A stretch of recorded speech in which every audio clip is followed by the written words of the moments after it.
7 straight possessions of it, 7 straight touchdowns. I mean, I'm not, is that something you were I think that surprised everyone. I knew we were going to go out there and execute. I didn't know at what level we were going to go out there and execute. And in the first game, there's going to be things here and there that you miss, but I think we went out there and performed really well. How did you like having Amarius and Gavin Willock kind of get some important snaps, as the game went on, and do you feel like you guys are pretty decent on the line? I think it's pretty rare for an offensive line to be able to rotate people, and I think we have a really solid 2 deep that can play. What does it take just as an offensive lineman to be comfortable with that? With shifting guys around and being, having the confidence in whoever's lined up beside you? I think it takes reps in practice. Like I've had reps next to Mims and next to Warren. I know how they're going to play, know how they do things different. Other than that, I think it's just trust, knowing that they're going to do their job and that I'm going to do my job. You guys said y'all had some idea that what this defense was capable of before Saturday's game, just because you go against them all the time in practice. Did you have some indication that they were capable of doing what they did against Oregon? Yes, definitely. They perform every day at practice. They come and bring it, go against them every day. So they make us better, we make them better. Hey, how did you feel just physically your first game back on Saturday, and what did you make of how you were able to play? Physically, I felt pretty good. Of course, it took me a minute or 2 to get used to it again, but nerves and everything. But after all that was gone, I felt really good. You guys scored touchdowns, I think, on the first 7 possessions. Is it kind of unfair to put Samford in front of you guys this week and ask them to stop the Gators offense? I wouldn't say it's unfair. I think it's another opportunity for us to get better and go out there and compete. What about just the physical differences between guys in the Power 5 programs and guys on that level? I would say that we're big up front. We got to go out there and get the job done no matter who we're playing. As an offensive lineman, how does it feel watching that Stetson touchdown pass to Ladd back? As an offensive lineman, how does it feel to watch back that touchdown pass to Ladd, really scrambling in the backfield? Stetson definitely made a play that we could have definitely protected better on. It's a long play, got a whole blocks. What was your biggest takeaway from what you want to improve going into week 2 coming off that first game?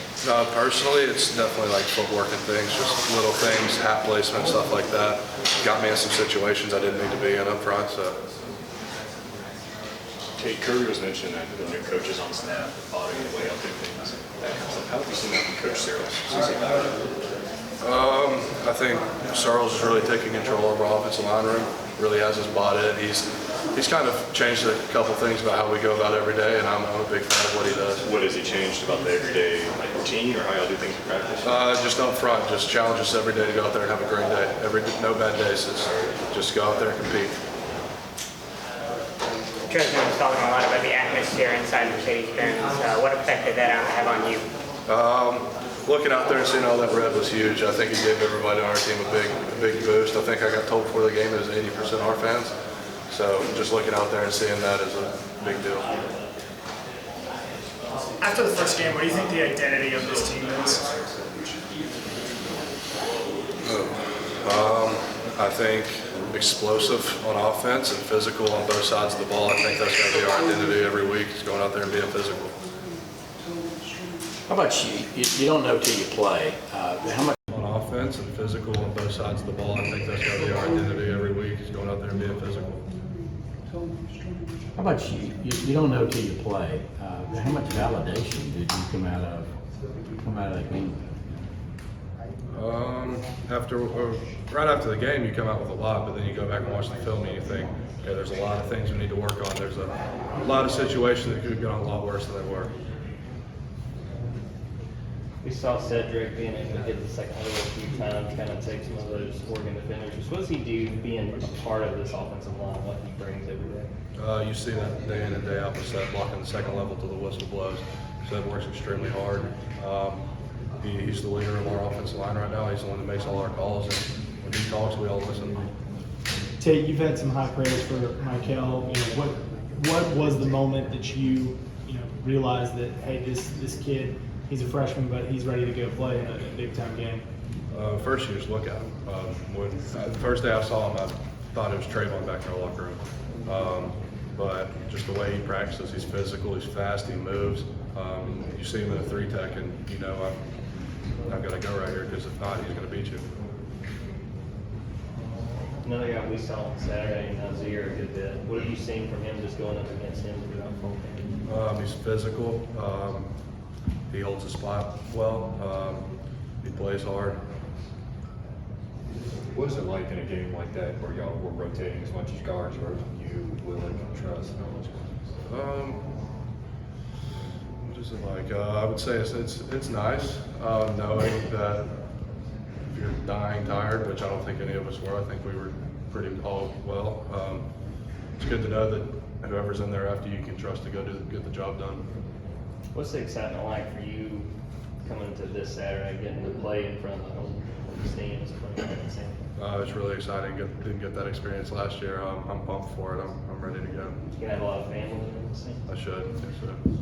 What were your first impressions, I guess, when you guys both enrolled of Lad McConkey? I didn't really know Lad at the time, but after getting to know him, I knew he was a good guy. After seeing what he did on scout team, because we were down there with him, we were like, okay, this kid can play. He's out there giving our one defense troubles. What do you feel like he brings to this offense? We saw obviously he made a bunch of plays on Saturday. Like you just said, he brings a lot of explosiveness to this team. He's definitely a weapon. I think we have a lot of those all over the field, and I think with him out there, it just adds to it. What have been the reactions and any developments with the old podcast? We've got some good feedback, some bad feedback. I mean, I think we're just going with it as it goes. I mean, not looking for anything out of it, just having fun with it. The coaches monitor that at all to make sure that's We kinda stay know. within the line? We kind of know what not to say, so we kind of stay away from topics, but I haven't heard anything from the coaches. Say, what do you think of 12-team playoffs? How do we get into this sport that you guys spend so much time in? I'll be honest, I haven't really thought about it at all, but I think it's gonna be a long season, especially if you're not winning the conference. But I think it could be good for other teams. When you see, in that first touchdown on Lad's rushing touchdown with AD blocking his guy in the end zone, with Brock blocking his guy out of bounds, as an offensive lineman, how does that make you feel? I love to see it. I told AD in the team meeting earlier, I was like, if you keep doing that, we're going to pull you in the offensive line room. But we preach it every day, blocking on the perimeter, and just to see that just shows people are bought in. How hard is it for guys like that to buy into it? 'Cause, I mean, when you come to school, they think, I'm going to be a receiver, I'm going to catch a touchdown. But they seem to buy into it pretty well. It takes some buy-in, but once you see how it affects the game around you and see how much more explosive we are with it, I think people are really like, okay, we're going to get this done. It seems like they'll throw a lot more quick screens and stuff out the perimeter. Is that a product of being confident in those receivers? Definitely. I think without them, we wouldn't be able to do that. And especially with how physical we are with our tight end group, and our receivers are physical, like you saw with that AD play. I think it's a lot easier to do that. Any more questions for Tate? All right, Tate, thank you.